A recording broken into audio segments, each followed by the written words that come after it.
almost everyone more or less agrees with the basic set of ideas and the basic thinking.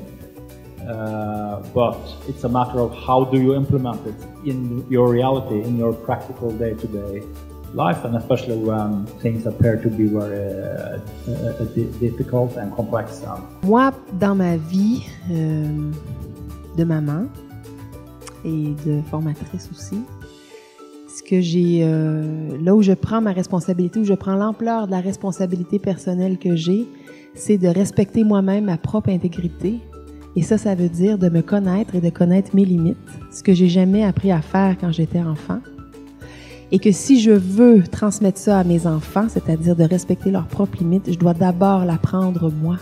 Et pour respecter ses propres limites, effectivement, il faut apprendre à se connaître et à mettre des mots sur nos limites. Et ça, on a été très peu habitués à le faire, de par l'éducation qu'on a reçue et de par la société dans laquelle on vit. Et la question que je me pose, et il faut que j'y réfléchisse, est-ce que c'est vraiment mieux maintenant ou avant?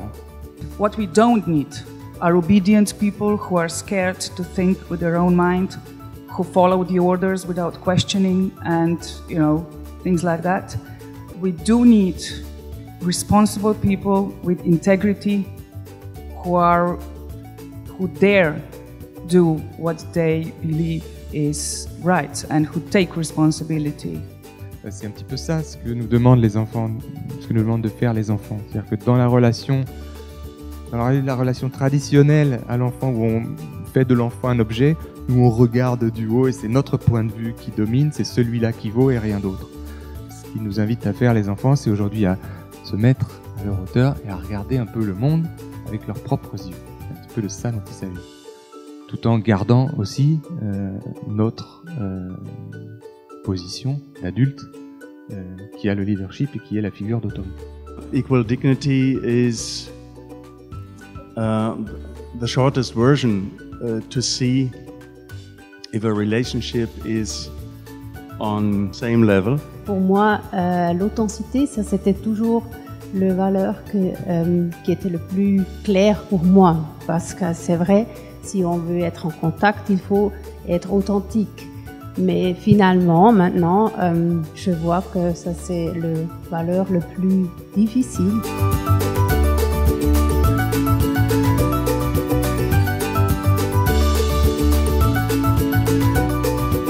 Phrase de Jesper qui dit que les enfants n'ont pas besoin d'être éduqués, mais qu'ils ont besoin d'être accompagnés avec empathie.